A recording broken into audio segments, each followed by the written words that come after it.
All right, Shalom Israel, peace and blessings to all of you that are going to be watching this video now and in the future. So I'm making this video specifically because I think a lot of you guys, when you read the Bible, there may be some disconnect between you and the people of the Bible.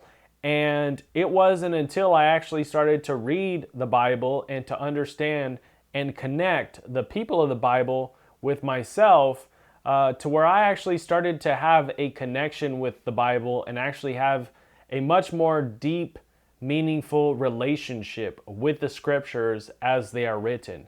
And so a lot of you guys may watch this and get extremely inspired to the point where you're going to be like one of my friends recently.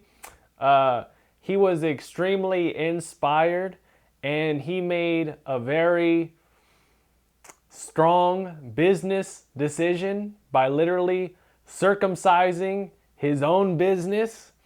And he just felt called to do it himself and his sons. And people do that kind of stuff. You know, people do that kind of stuff when they're 40, 50, 60 years old. And they start to read the scriptures as it's written and they feel compelled to circumcise themselves. I can't imagine doing that. Fortunately, I don't have to worry about that issue, me and my kids. But long story short, a lot of people watching videos like this start to become convicted in various areas. They start keeping the Sabbath. They start observing the dietary law. They start understanding the concepts and principles of biblical marriage. And for sure, 100%, they start putting away a lot of the man-made holidays. And so once you start learning what sin is and what sin isn't, it's a very big blessing because you understand the curses that go along with sin, but more importantly, you start to see the rewards that come along with being obedient and being basically a servant of Christ in the most deepest, most meaningful form. And so this video really is meant to establish and create for you guys a more deeper, impactful relationship by understanding who God's people are, as well as your identity as it is clearly written and defined. And so I wanted to make that, I wanted to make this video 3 or 4 days ago. It was Friday. Yeah, I took the kids to the zoo. So Friday morning, I'm sitting there waiting on my kids, and I sent my mom to go pick them up, and I was sitting there waiting I thought it was a church parking lot, but it ended up being like a mosque or something like that. And so I'm sitting there in the parking lot, and all of a sudden somebody came around and was on their phone, and they kind of kept looking at me. He's an older guy, maybe 70s. And so he was looking at me and kind of looking at his phone and looking at me. And if you know me at all, I like to mess with people. I like to antagonize people. I like to, when people are being annoying or overly aggressive, anything like that, I kind of like to, make a joke a little bit. And so this person's sitting there on his cell phone and he's looking at me. And at that point, I was like, you know what? He probably thinks I'm a drug addict or he thinks I'm a homeless guy or something like that. And so I just started scratching my neck, and I just kind of started scratching my arm and readjusting my feet and kind of shuffling. And I got up, I stood up really quickly, and I paced around, and I kind of went down real quick and sat down and, just kind of did the whole thing. And then all of a sudden I see him start calling, his phone or whatever. I'm assuming he's trying to call the police or something. So I said, "Hey, how are you? My name's Benjamin." And he kind of turns to me and I said, "Hey, I was just messing with you. I'm not homeless. I'm not a drug addict. I'm just waiting on my mom to bring my kids."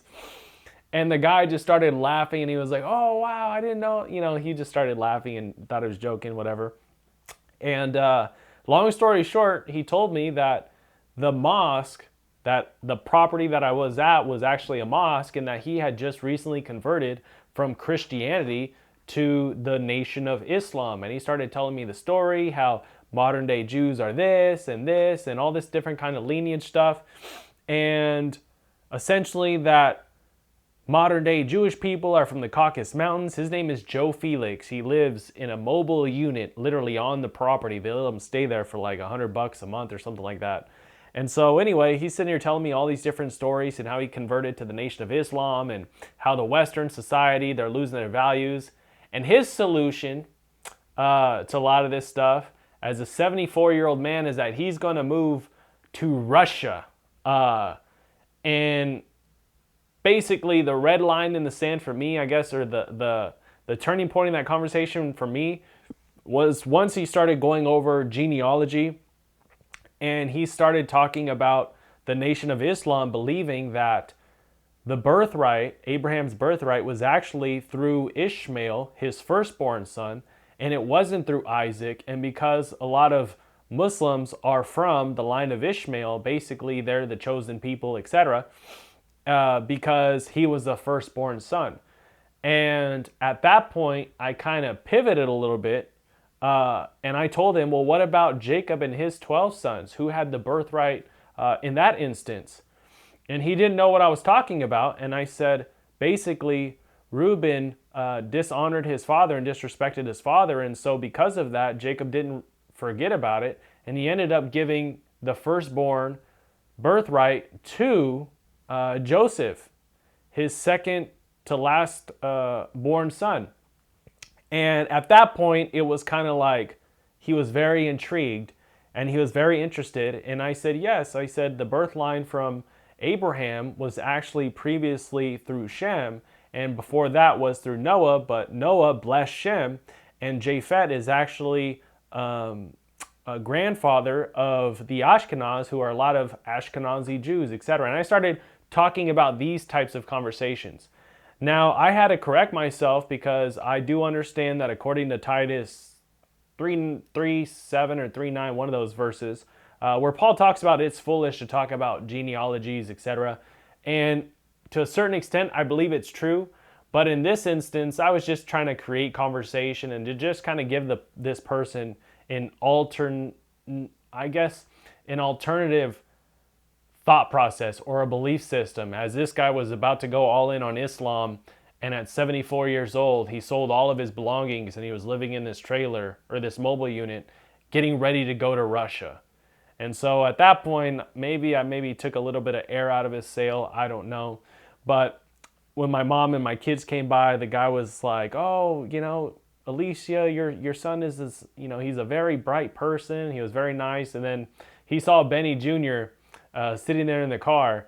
And I don't know what it is about that boy specifically, but men, women, everybody, they just adore him. I put him up in front of everybody and they fall in love with that kid, and he's such a good-looking kid. But anyway, long story short, people will try to establish their identities however which way they want. But at the end of the day, there's only one truth, and that's Yah's truth that is yet to be revealed in its full completeness. So just watching a video like this, you're going to at least be able to dabble or at least understand some form of identity, to be able to connect yourself to the scriptures, to have a much more deep, meaningful relationship. So when you read the Bible, it is not a people who you are, just reading about. It's actually a relationship, a group of people, the Israelites, people who you can connect with, people who God placed you with, your brothers and sisters, your aunts, your uncles, your relative.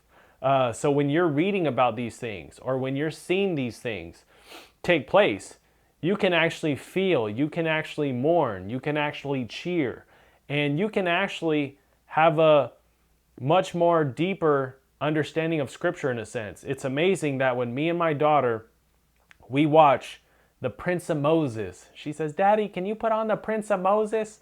And I'll say, yeah, baby, sure, no problem, even though it's a Prince of Egypt cartoon. And so we'll be turning on that movie, and throughout the movie, she'll say, Daddy, are those the bad people? Are those the good people? Are those the good people? Are those the bad people? Are those the Israelites? And then she'll turn to me and she'll say, Daddy, we're Israelites. And it's such an amazing, beautiful thing, because for the rest of her life, she's going to be able to read the scriptures and have a deep, meaningful relationship with them, knowing that she keeps the Sabbath day. She observes the dietary law. She keeps the feast days. She does a lot of these different little things, and it's very, very cute. But also at the same time, she's going to be able to really enjoy and to cheer and to win, and it's such an amazing thing. And that's what I'm hoping for a lot of you guys, once you start to be able to identify with the scriptures in a much more deep, meaningful way. So with that though, too, also, you're going to be able to start to raising your standards. You know, in terms of raising your standards, what I'm talking about is all of a sudden you're not going to be able to put up with sin in your life anymore. You're not going to be able to be around sin as much. You're not going to be as tolerant to basically intolerance, if that makes sense. And you're going to be able to just continue to keep growing and to keep growing and to keep growing. Let me tell you guys something. So in Christianity, it's very interesting. I have been amazed now being reintroduced to Christianity by going to my church and being around other Christians, etc. And I can't imagine lowering my standards and my expectations. You know, once you read the Bible and once you start connecting, you start really understanding what God's standards are, what true love really is, and you start to see things from a different standpoint and a different dynamic, with the love of Christ overshadowing a lot of basically the scriptures. Now, I believe it's in Matthew 7, don't quote me on that, but Jesus says, "Do unto others as you would have done unto you. That is the law and the prophets." And when you see something like this, I don't mean to say that you're going to go around judging other people. You're going to feel like you identify with the scripture so much that now you can go out and start judging people and criticizing people, etc. I'm not going to say any of that, but what I will say is that basically you start to understand what the standards are and what the expectations are, and that you will not consent to anything less than this. Anything less than this expectation, you're not going to consent to it. And basically, it's a total reframing of your mind in a sense. And it's a beautiful thing because now you have structure, now you can identify with the scriptures, and now you can actually start to exhibit obedience and the love of Christ, if that makes sense. And so a lot of people, I think a lot of men coming into Christianity, etc., it's all love and grace and overly forgiveness, etc., to the point where they feel like they cannot not consent. To where they feel like they are just duty-bound and obligated to nothing but consent. For example, there was this person, I can't say his name, in our church group, and he was married, he had a few kids, his wife, something or another, he cheated or she cheated, one of those things according to Western biblical standards. And so they were divorced and going through co-parenting. And because he was then having relations with a woman who, by the way, had 2 or 3 kids and was also divorced, he was highly encouraged to go out and to now marry this woman. And so now, only a year being removed from his previous marriage, now he is cohabitating and engaged to marry this woman that already has 2 or 3 kids, going from one marriage situation dynamic to this next situation. I don't know what to make of it, etc. I think it's a horror show. I think the whole Brady Bunch idea, to me, my standards, my expectations as I read them from Genesis through Malachi, I think it's disgusting, honestly. I don't think Brady Bunch type of dynamics is healthy very much for anybody, honestly. And when I pulled him to the side, it was very funny. And he was laughing because it was his first time. He's overhearing his stepdaughter, for the very first time, she's like 9 or 10, she introduced him as a stepdaddy. And he was like, yeah, it was kind of awkward. Like, hey, this is my stepdad. And at that point, I kind of turned to him and I said, I don't know about a stepdaddy, I said, but I have no problem being a stepdaddy maker. And he just started laughing, and the 2 guys around us started laughing, etc. But the one thing about guys, honestly, if you get any kind of serious situations, those are the best times to come up with the jokes because they're just freaking hilarious. And so I was like, I don't know about being a stepdaddy, but I'll be a stepdaddy maker. And the guy just started laughing, and it was just very funny because at the end of the day, no man, honestly, wants to be a stepdad. And you can make any kind of claim that you want, etc. You know, a lot of people, they try and go this route of widows and all these kinds of different things. Listen, No man wants to be a stepdad. So for this next relationship, I don't know how long it's going to work out. The guy already has all kinds of doubts. But anyway, what I'm trying to tell you guys is that basically, once you start reading the scriptures and you identify with them, you start to have higher expectations on your life.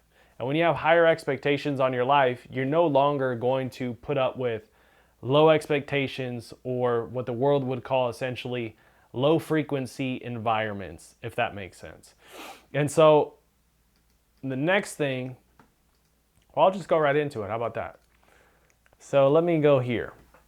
So this is a good frame for you guys. So if you guys want this or a copy of this, you guys can actually contact me on Instagram, Benjamin_Maciel_MD, and I'll send you a copy of this, but I'll also send you a copy of the 90-day Bible study plan. Right now we're on day 14 in my Torah group, and it's been a very big blessing for a lot of us, and it's just really cool. It is really, really cool. And so after the flood, let's go back to the very foundation. So after the flood, God restarted humanity through Noah and his 3 sons, Shem, Ham, and Japheth. Out of these 3, it was Shem who carried the chosen lineage. Genesis 9-26 says, "Blessed be the Lord, the God of Shem, and may Canaan be his servant." Canaan is actually of the line of Ham. From Shem's line came Abraham, Isaac, Jacob, and eventually the nation of Israel. And from Israel came the Messiah, Jesus, Yeshua. But here's a fun fact though, and I've just been getting into this study. So many ancient Jewish and Christian teachers believe that Melchizedek, the mysterious priest king of Salem, which Salem in the land of Canaan is actually modern day Israel. So Shem actually lived all the way until the days of Abraham, and he resided potentially in Salem, which is modern day Jerusalem. It's one of the coolest things. So Salem is the ancient name for Jerusalem, the very city where Jesus, Shem's descendant, would later die and rise again. And there was really only 2 kings that were also priests. One of them was Melchizedek. Guess who the other one was? It was Jesus. And here's the connection. Jesus is called a priest forever in the order of Melchizedek, Psalms 110-4, or verse 4, and Hebrews 7. That means Messiah continues the eternal priesthood that began with Shem Melchizedek, uniting the covenant of old with the new covenant in his blood. So from Noah, Shem, Melchizedek, Abraham, David, Messiah, we see one unbroken line of a covenant and a priesthood of God's people. Point 2 is basically this: God's covenant people. From Abraham to Moses, God called Israel to be his chosen people. Deuteronomy 7:6. "For you are a holy people to the Lord your God. The Lord your God has chosen you to be a people for himself, a special treasure above all the peoples on the face of the earth." Israel wasn't chosen because of their greatness, but because of God's covenant promise. Now, this is an opinion I haven't been able to verify yet, but I've heard stories, or I've heard a different perspectives where God actually, through various times and various moments in history, actually attempted to have other tribes and other designations of people, but no one other than Israel actually fit the bill. And so God tried, and he attempted to have other people and other lines of people to be his chosen people, but at the end of the day, he chose Israel. Why? Because they were stubborn people, and because they were stubborn, he knew that no matter what he would put them through, no matter what discipline or difficulty, at the end of the day, their lines and their descendants would hold firm to keeping the law, statutes, and commandments. Hence, why you, as an Israelite, identify as being a part of Israel is because your line is stubborn. You're going to cling to the law, statutes, and commandments. And it's really big blessing. Point 3, the commandments define God's people. The covenant had conditions, and the conditions were to keep Yah's commandments. Deuteronomy 30:19-20. I have set before you life and death, blessing and a curse. Therefore choose life, loving the Lord your God, obeying his voice, and holding fast to him. Now, one of the cool things about listening or obeying his voice was actually a part of a perspective that people believed was the oral Torah, in which God told Moses what the commandments were, as well as him expressing them in terms of basically him writing them on the commandments. And so obeying his voice is also and can also be compared to just obeying what was written in the Torah. So God's people are identified by their obedience to his Torah. Now, the cool part about this is of the Messianic age, right? Enter Jesus, the Messiah. So we all know now, basically, Noah, sons, line of Shem, from there, Abraham, and then from Abraham we have David, and from David we have Messiah. But one cool fun fact that a lot of people forget also is that from Abraham was Isaac, from Isaac was actually Jacob, and from Jacob, through his first wife, Leah, her fourth son, the youngest one, was Judah. Now, what's interesting of that to me is that Leah did good to Jacob all the days of her life, whereas with Rachel, she was actually caught with idols, and she was caught stealing idols from her father at one point, which to me is very interesting because God rewarded Leah with this massive amount of children in life, and also through her lineage, through the children that she produced, we have Messiah. And so I thought that was a really cool thing. Now, enter Jesus, the Messiah. The Torah and the prophets point us forward to Messiah. So Matthew 5:17 says this. Now, a lot of people, they say, well, how do we know that Jesus is the actual real Messiah? Well, one of the ways that you know that Jesus is actually the Messiah is because he kept the Torah perfectly, and not only did he keep it, but he encouraged others to actually keep it as well. So in Matthew 5:17 it says, do not think that I came to destroy the law of the prophets. I did not come to destroy, but to fulfill. The true people of God are Israelites in the flesh and those who are grafted in by faith in the Messiah. Romans 11. That's a good reference. I didn't want to put Romans 11 in here, but you guys can go back and reference that as well. Now, this is a big part that a lot of people don't know about or understand. And this is what I was actually telling Mr. Joe Felix, Mr. Pipe Fitter, Nation of Islam, moving to Russia soon about. You guys aren't going to believe this. This Joe Felix guy just texted me right now. You probably can't see this. But he literally just texted me. I'm going to record this. Let me see what he puts on here. I'm going to record this. He just sent me a video. Polyrhythmics, Yeti, set, go. Let's see what it says. Of course, there's a sponsored. That doubles in size? There's a commercial here. Hold the phone.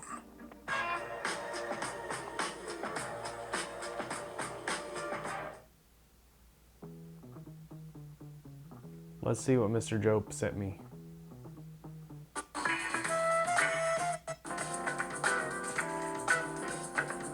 All right, it's some kind of musical or something like that. This is probably conversion tactic number 74. Send the guy music to befriend him. That's funny. Okay, so anyway, the prophet, so basically this was a big talk in the conversation with Joe, was he had never understood about basically entering into the covenant with Yah. He always thought that you were either Jewish or not, which a lot of people, according to popular belief and demand, according to the different medias that are happening in the world right now, they don't know about this either. But in Isaiah 56, there's actually a grafting in process. So the prophet Isaiah foresaw a massive grafting in process, especially as we get closer and closer to Messiah coming back. So Isaiah 56, 6 and 7.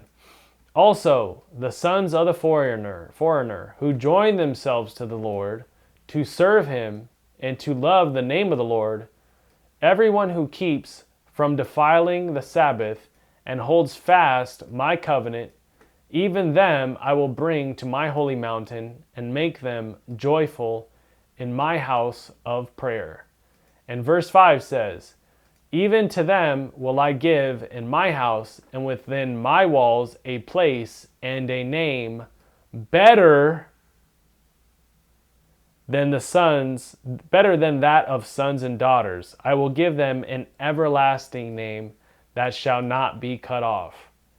And this is a massive, massive bit of information to anyone who wants to come into Torah and wants to come into covenant with Yah.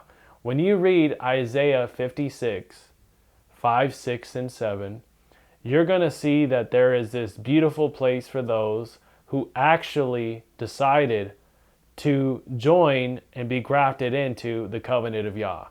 That their name will be better than that of sons and daughters. That's what it says. It's clearly written. You can't ignore that. So Isaiah reveals that foreigners who love God, keep his covenant, and walk in his ways receive a permanent place and everlasting name grafted into Israel's blessings. So just because you're Torah observant doesn't mean that essentially it's all negativity. It's actually the opposite. There's so many blessings that come along with joining and entering into the covenant of Yah. So the last point, a lot of you guys, you're builders sometimes. And builders, they work off of architectural plans. And it's so cool because religiously speaking, when it comes to your relationship with God, he gave us essentially the plans to enter, or at least to be a part of the elect who will enter into heaven.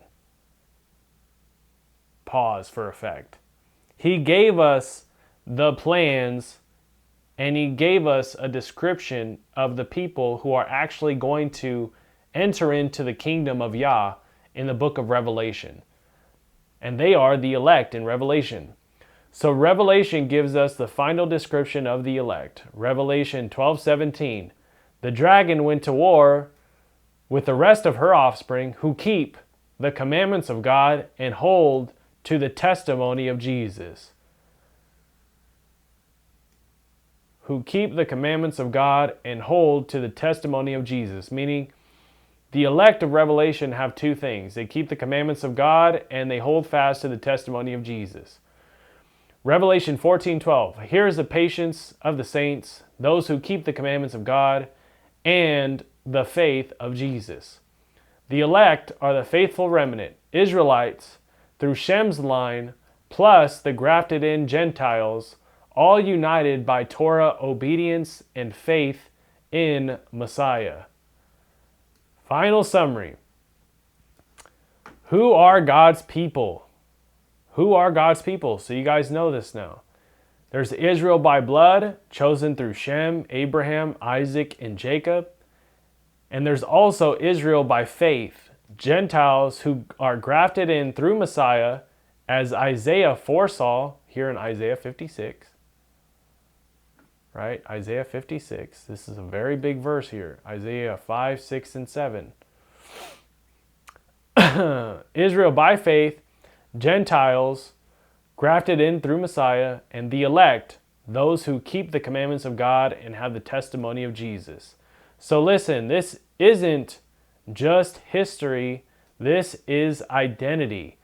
God's people are not defined by tradition or denomination. They are defined by obedience and faith, keeping God's commandments and holding the testimony of Jesus Christ.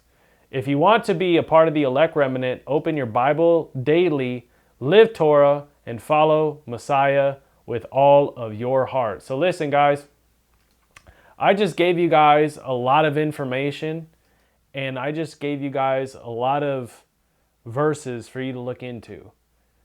But you can summarize it all up with this.